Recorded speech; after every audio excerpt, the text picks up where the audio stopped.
Bonjour à tous, ravi de vous retrouver pour ce Morning Echo du jeudi 26 mars 2020.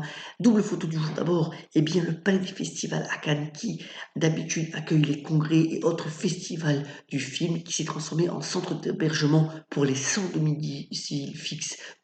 Face au coronavirus, belle initiative du maire David Nisnard. Et puis la Chine qui véritablement veut, en sortant de cette crise-là, prêter main forte à de nombreux pays en détresse, jouant un nouveau rôle dans le concert des nations. C'est dans un contexte où vous voyez, les marchés actions ont confirmé sur 2 jours leur hausse, mis à part le Nasdaq, c'est la première fois depuis 7 semaines, comme le montre cet histogramme qu'on a 2 jours consécutifs de hausse. Alors ce matin, c'est un peu plus contrasté si l'on regarde les indices en pré-marché, mais c'est quand même une bonne nouvelle pour une stabilisation éventuelle des bourses.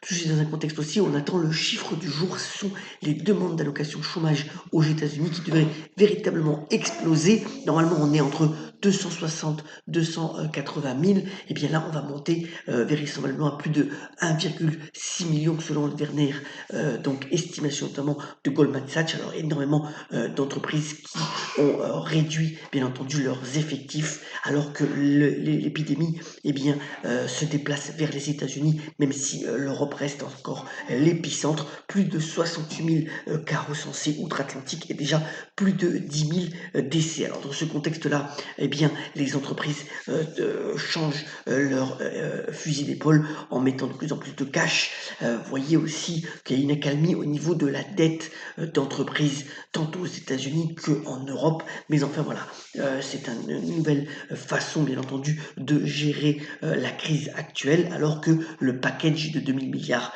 de dollars a été voté cette nuit. Et dans un contexte aussi où vous voyez le pétrole notamment reste quand même sur ses points bas et je vous ai mis cet excellent graphique relayé par le magazine L'Express ce matin démontrant que finalement la dette des entreprises pétrolières et gazières outre-Atlantique aux États-Unis est vraiment très importante et donc si ce prix du pétrole reste aussi bas, cela va les confronter à des difficultés financières assez significatives. Alors si on prend un point sur le coronavirus en France, on est bien entendu malheureusement à plus de 1330 décès. Vous voyez qu'on a beaucoup de zones où l'épidémie continue de se propager. Donc il est vraiment indispensable de bien respecter les mesures de confinement et bien entendu les mesures barrières parce que le virus continue d'avancer. Prudence, prudence pour tout le monde.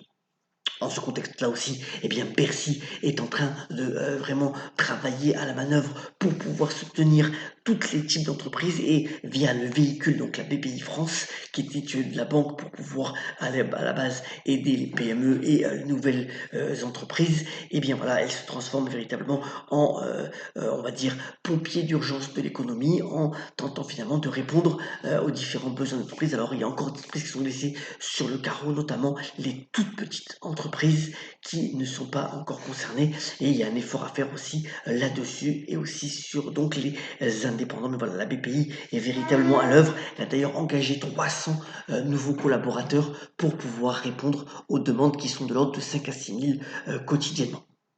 Alors, dans ce contexte-là aussi, voyons 2 entreprises intéressantes, notamment dans la cybersécurité. C'est CyberArk aux États-Unis et puis Atos. Alors, c'est une entreprise qui en ce moment, bien entendu, travaille aussi en confinement, mais on a beaucoup à faire puisqu'il y a de plus en plus des travails qui sont mis en place dans les entreprises et donc ces 2 sociétés en profitent à plein pour pouvoir répondre à la demande notamment de tout ce qui est département informatique. Alors, à noter une nouvelle plutôt bonne dans ce contexte actuel, c'est Seb, vous savez, le fabricant d'électroménager qui a beaucoup d'usines en Chine et qui retrouve à peu près son niveau normal de production dans ce pays après des semaines où il était véritablement en sous-capacité dû au confinement. Vous voyez que la courbe, là aussi, comme pour les marchés, s'est stabilisée pas loin des points bas.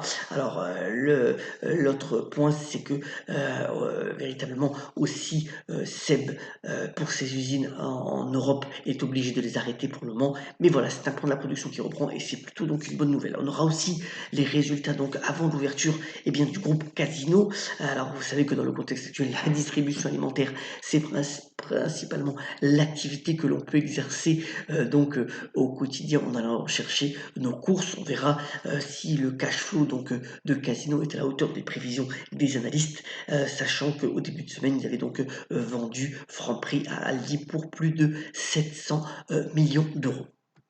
Alors, dans le contexte actuel aussi, eh bien, chaque pays voit ses nécessités première nécessité se révéler. Bien entendu, pour la France, c'est avant tout la baguette. C'est pour ça que notamment toutes les boulangeries restent ouvertes. Pour les Belges, c'est toujours les frites qui sont le plus importantes. Et puis, si on prend par exemple les Pays-Bas, eh bien là, c'est plutôt le cannabis. Vous voyez la queue qui est faite pour pouvoir avoir sa dose pratiquement quotidienne, et c'est ça qui est privilégié. Du point de vue de la télévision, alors la série qui sort aujourd'hui sur M6, donc Why Women Kill, eh bien c'est celle qui fait la une des médias. Alors c'est le créateur d'ailleurs de Desperate Housewives qui revient avec 3 femmes qui malheureusement subissent les affres de l'infidélité à différentes époques et de la vie des spécialistes. C'est une série encore une fois très bien réussie.